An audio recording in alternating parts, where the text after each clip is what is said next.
G'day everyone, thanks for tuning in. I want to say a quick thank you to everyone who watches my videos and especially the folks that subscribe to my channel. I hope you're getting something out of these videos. I know personally I found it a tremendous help to be able to see how other people do their bust builds. So I'm trying to share as much as I can of my own bust conversion in the hopes that it'll give you guys some ideas, whether that's ideas of how to build something or how not to go about doing something. Anyway, I just wanted to say thank you all for being here, and I hope you're getting something out of these videos and finding them useful. Today, I'm starting another big job which I've been putting off for a long time because, to be honest, it's a little bit scary and I feel a little bit out of my depth with it, but I do want to give it a go, and that is that I'm going to be replacing or refurbishing my bus door.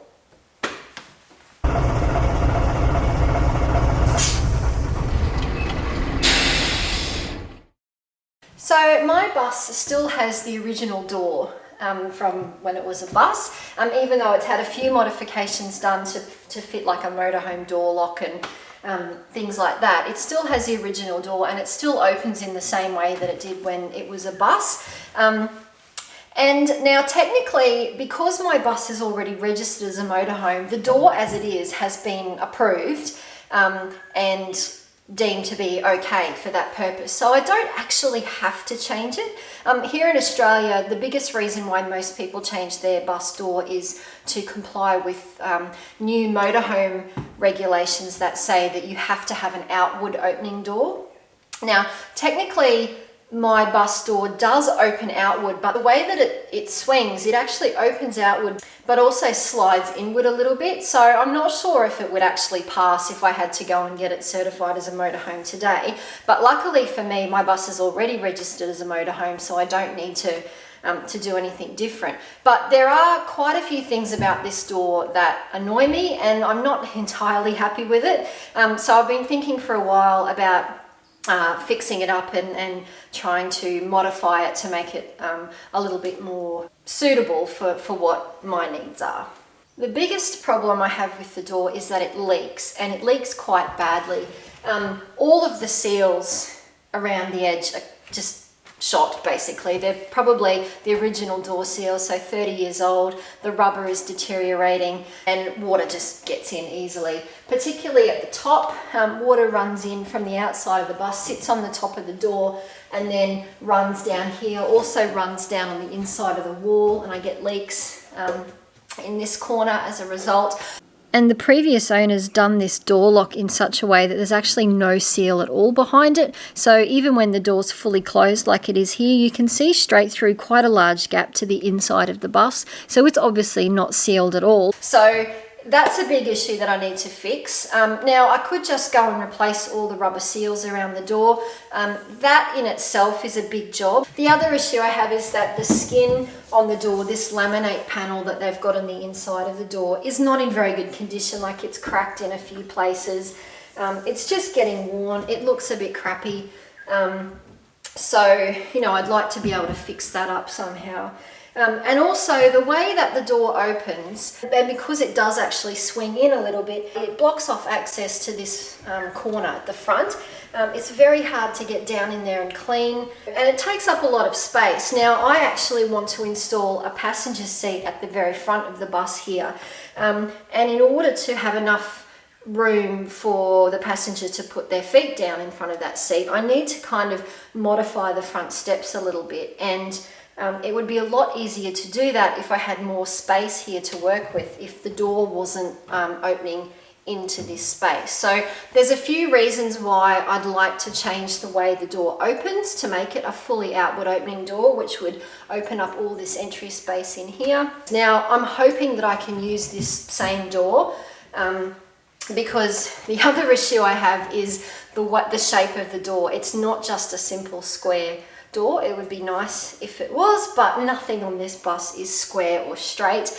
Everything is curved and angled, and my door is actually, for a start, narrower at the top than it is at the bottom. And also, the top half of the door slopes inward towards the middle of the bus. So replacing it with an ordinary motorhome door, for example, or an ordinary sort of square door would be tricky, because I would have to build in a square frame to begin with to accommodate that new door, and then do some fancy trim work to match that square frame up with all the curves and the angles of the rest of the frame around it. So getting a new door would be quite tricky. But obviously this door is already cut and bent to fit the shape of the bus exactly. The other reason I'd like to keep this door if I can is because of the windows that are in it. So I get quite good vision when I'm driving out this window, and there's also a smaller window at the very bottom, which is helpful when you're driving up close to a curb. I'd like to be able to keep those windows if possible. I got a quote from the guys that I got the rest of my bus windows from, like thinking if I had to make a completely new door and get similar windows put in, and it was going to cost me about $800 to get 2 similar size windows made.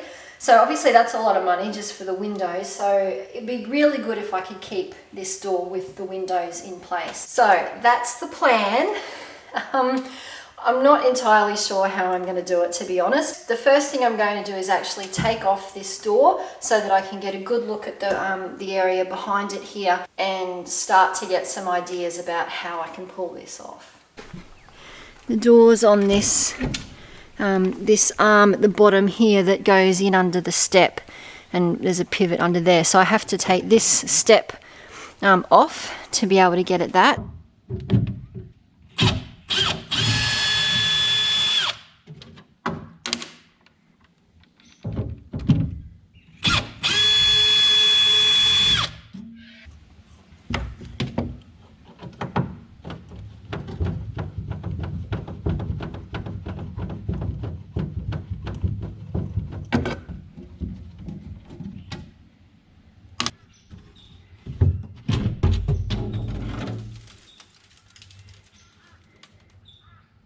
Okay, so this is what is under the step that I've just removed.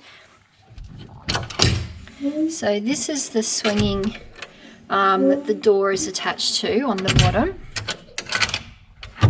And it looks like it's, the pivot is attached to this plate that's bolted through the floor. So it's got 4 bolts, 1 in each corner. So hopefully we'll be able to unbolt that. And then it's attached to this gas strut here, which is attached to this plate, which is also, you can see, bolted through the floor. So hopefully I'll be able to get up all of this. I'm not sure what these wires are. I suspect when the bus was originally a bus, the door was probably air operated. You know, the driver would have been able to open and close the door probably from a button on the dashboard. That's probably what these wires were for. They're not connected to anything now. This is actually a connection to my air tank, which I am going to keep because I think one of the previous owners has set it up so that I could actually connect a tyre pressure pump to this. I think that's what that's for, so I'm going to just keep all that for now, but hopefully I can unbolt all of this and get it out of the way. Okay, so I think I've worked out which bolts I need to undo to get the door off. No idea if that will work, but we'll give it a crack. I'm going to get my dad to help with this bit as well because I think it's going to be a 2-person job because someone's going to have to be holding you know, a spanner on the head of the bolt inside the bus while another person gets underneath to loosen the nut. So having 2 people will help a lot with that. And also when all the bolts are undone, we're going to definitely need 2 people to be able to lift the door because it's very heavy and I don't want to break it, and I certainly don't want to shatter the glass in the window. So definitely a 2-person job to do this. So yeah, we'll give it a crack and see how we go.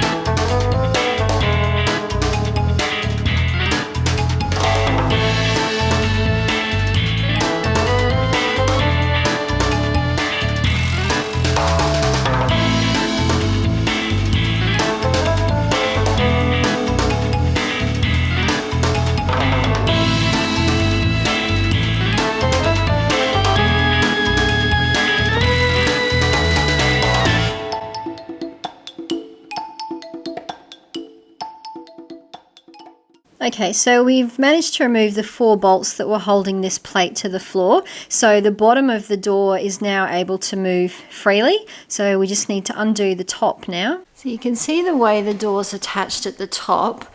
It's bolted onto this swinging arm here that's then bolted onto the side of the bus.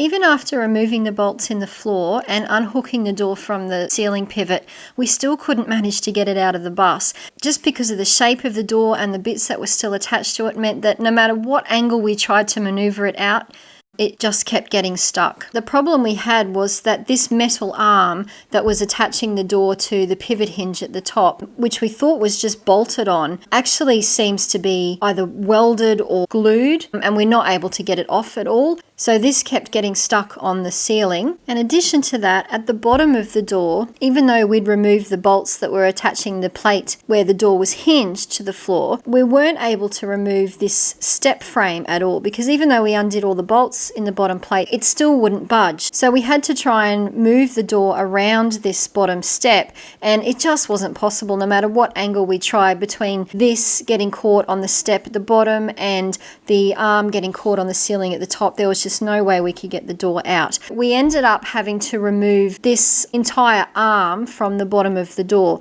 which was extremely tricky because the bolts that were attaching this thing to the bottom of the door were tucked right in behind the angle, and were really hard to get at. And not only that, but a couple of them were so close to the angle that you just physically couldn't get a socket or the end of a spanner over the nut to loosen it. So it took us a long time just to get those 4 bolts off, but we eventually managed it. And once we did that, we had a lot more space to maneuver and we were able to get the door out. It took us quite a few hours to get the door off, and it was actually quite tricky, and it was just really heavy, so difficult to maneuver and balance while you're trying to undo everything. But we got there in the end. The door is out. Now I just have to decide if I'm going to use that same door and just modify it somehow, or whether I'm going to need to build a whole new door. I'm not sure yet. I need to take some time to have a good look at the space and the frame behind where the door was to see what I've got to work with.